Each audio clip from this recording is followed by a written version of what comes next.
ಎಲ್ರಿಗೂ ನಮಸ್ಕಾರ. ಬಾಳಿಗೊಂದು ದಾರಿದೀಪ.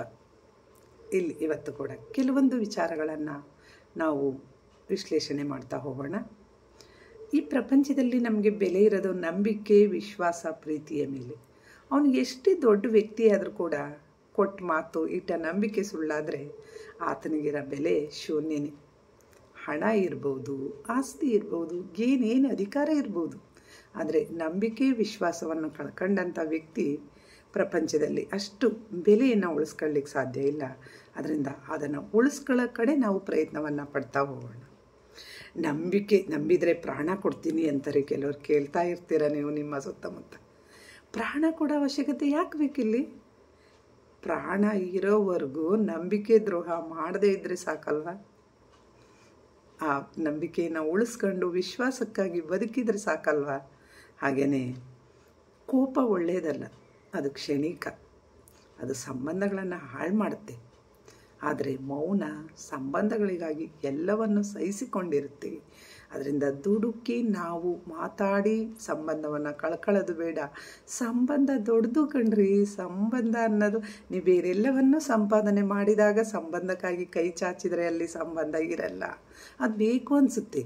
ತುಂಬ ಶ್ರೀಮಂತರುಗಳು ಕೂಡ ಕೊನೆಯಲ್ಲಿ ಈ ಒಂದು ಒಂಟಿತನ, ಏಕಾಂಗಿತನದ ನೋವನ್ನು ಸಹಿಸಲಾರದೆ ಅವರು ಆತ್ಮಹತ್ಯೆ ಹೀಗಾಗ್ತಾ ಇರೋದನ್ನು ನಾವು ಗಮನಿಸ್ತೀವಿ. ಅಂದರೆ ಅದಕ್ಕೂ ಮೀರಿದ ಸ್ನೇಹ, ಪ್ರೀತಿಗಾಗಿ ಅವರು ಹಾತೊರಿತಿದ್ದಾರೆ ಅನ್ನೋದು ನಮಗೆ ಗೊತ್ತಾಗುತ್ತೆ. ಹಾಗೆ ಎಲ್ಲದಕ್ಕೂ ನಾವು ವಾದಿಸ್ತಾ ಹೋಗೋದು ಒಳ್ಳೆಯದಲ್ಲ. ನ್ಯಾಯ ಎಲ್ಲ ಸಂದರ್ಭದಲ್ಲೂ ಒಂದೇ ಆಗಿರಬೇಕು. ಈ ಥರ ಕೆಲವರು ಏನು ಮಾಡ್ತಾರೆ, ಬೇರೆಯವರ ವಿಷಯದಲ್ಲಿ ನ್ಯಾಯಾಧೀಶರಾಗ್ತಾರೆ, ತಮ್ಮ ವಿಷಯ ಬಂದರೆ ವಕೀಲರಾಗ್ತಾರೆ. ಅಂದರೆ ಇತರರ ವಿಷಯದಲ್ಲಿ ಜಡ್ಜ್ಮೆಂಟ್ ಒಂದೇ ಸಲ, ನೀನು ಮಾಡಿದ್ದು ಸರಿ ಇಲ್ಲ, ಮುಗ್ದೋಯ್ತಲ್ಲಿಗೆ. ಅದೇ ನನ್ನ ವಿಚಾರ ನನ್ನದೇ ಆದಾಗ ಹಾಗಿಲ್ಲ, ಸಂದರ್ಭ ಆಗಿತ್ತು, ಈ ಕಾರಣದಿಂದ ಹಾಗಾಯಿತು, ನಾನು ಉದ್ದೇಶಪೂರ್ವಕವಾಗಿ ಹಾಗೆ ಮಾಡಲಿಲ್ಲ ಅಂತ ಹೇಳಿ ಈ ವಾದದ ಅಂಶಗಳನ್ನು ಬೆಳೆಸ್ತಾ ಹೋಗ್ತೀನಿ. ಇದು ಅವರಿಗೂ ಅನ್ವಯಿಸ್ಬೇಕಲ್ವ? ಹಾಗೆ ನಾವು ನೇರವಾಗಿ ಮಾತಾಡೋ ವೈರಿಗಳನ್ನು ನಂಬಿದ್ರು ಪರವಾಗಿಲ್ಲ, ಮನಸ್ಸಲ್ಲೇ ಅದನ್ನು ತುಂಬಿಕೊಂಡು ಮೇಲೆ ನಾಟಕ ಆಡ್ತಕ್ಕಂಥ, ಬಕೀಟ್ ಹಿಡಿತಕ್ಕಂಥ ಅಂಥವ್ರನ್ನ ನಾವು ನಂಬಾರ್ದು. ಏಕೆಂದರೆ ಅವ್ರ ಮನಸ್ಸಿನ ಆಳದಲ್ಲೇ ನರಿ ಬುದ್ಧಿ ಏನೋ ಕೆಲಸ ಮಾಡ್ತಾ ಇರುತ್ತೆ. ಆದರೆ ನಾವು ಅದನ್ನು ನಂಬಿ ಇಲ್ಲಿ ನೇರವಾಗಿ ಮಾತಾಡೋರನ್ನ ನೇರವಾದಿ, ನಿಷ್ಠುರವಾದಿ ಅಂತ ಹೇಳ್ತಾರೆ. ಹಾಗೆ ಇರೋರನ್ನ ನಾವು ನಂಬಲಿಕ್ಕೆ ಹೋಗಬಾರ್ದು. ಅದು ಯಾವತ್ತಿದ್ರೂ ನಮಗೆ ಅಪಾಯನೇ ಆಗಿ ಕೆಲಸವನ್ನು ಮಾಡೋದನ್ನು ನಾವು ಕಾಣ್ತೀವಿ. ಹೀಗೆ ಜನರಿಗೆ ಅವ್ರ ತಪ್ಪು ಅವ್ರಿಗೆ ಅರಿವು ಆಗಲ್ಲ. ತಾವು ಬದಲಾದದ್ದು ಅವ್ರಿಗೆ ಗೊತ್ತಾಗಲ್ಲ. ಅಧಿಕಾರ ಬಂದಾಗಿರ್ಬೋದು, ಹಣ ಬಂದಾಗಿರ್ಬೋದು, ಅವ್ರು ಬದಲಾಗ್ಬೋದು. ಆದರೆ ಬೇರೆಯವ್ರು ಬದಲಾದದ್ದು ಗೊತ್ತಾಗುತ್ತೆ.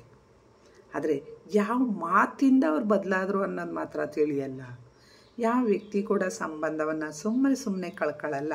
ಆದರೆ ಯಾವ ಮಾತಿಂದ, ನನ್ನ ಯಾವ ವರ್ತನೆಯಿಂದ ಅವರು ಕಳ್ಕೊಂಡ್ರೆ ನನ್ನ ಆ ಸಂಬಂಧವನ್ನು ದೂರ ಆದರು ಅನ್ನೋದನ್ನು ಯೋಚಿಸಬೇಕಾಗುತ್ತೆ. ಮನುಷ್ಯನ ಬದುಕು ಗಳಿಸು ಉಳಿಸು ಹೋಗು, ಇದೇ ಒಂದು ಮಂತ್ರ ಆಗೋಗಿದೆ. ಅಕಸ್ಮಾತ್ ಏನಾರು ಸತ್ತವರೆಲ್ಲ ಈ ಮಾಡಿ ಸಂಪಾದನೆನೆಲ್ಲ ಹೊತ್ತು ಹೋಗೋ ಅಂತಿದ್ರೆ ಸಾಯಕ್ಕೂ ಬಿಡ್ತಿರ್ಲಿಲ್ಲ ಈ ಮಕ್ಕಳು. ಏಕೆಂದರೆ ಅವ್ರು ಸಂಪಾದನೆ ಮಾಡಿದ್ದನ್ನು ಅವರೇ ತಗೊಂಡು ಹೋಗ್ತಾರೆ.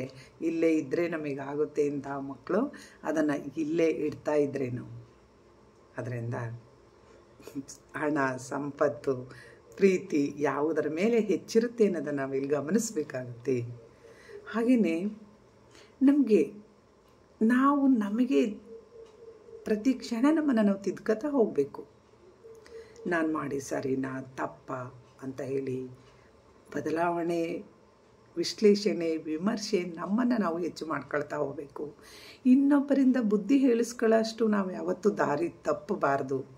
ಆದರೆ ಇನ್ನೊಬ್ಬರ ಮನಸ್ಥಿತಿಗೆ ತಕ್ಕ ಹಾಗೆ ಬದಲಾಯಿಸೋಕ್ಕೆ ಪ್ರಯತ್ನ ಪಡಿಸೋದ್ರೆ ಅದರಲ್ಲಿ ನಮ್ಮ ತಪ್ಪು ಇರಲ್ಲ. ಇನ್ನೊಬ್ಬರಿಗಾಗಿ ನಾವು ಬದುಕೋದಕ್ಕೆ ತುಂಬ ಕಷ್ಟ. ಅದು ಒಂದು ಸುಳ್ಳು ಹೇಳಿ ನೋಡಿ, ಅದಕ್ಕೆ ಇನ್ನೊಂದು ಸುಳ್ಳು ಹೇಳಬೇಕು, ಇನ್ನೊಂದು ಸುಳ್ಳು ಹೇಳಿ ಕೊನೆಗೆ ಸುಸ್ತಾಗಿ ಹೈರಾಣಾಗಿ ಹೋಗ್ತೀವಿ. ಅದು ಬೇಡ. ಏನಿದೆ ಇದು ಒಂದು ಸಲ ಹೇಳಿ ನಿಷ್ಠುರನಾಗೋಣ ನಾವು.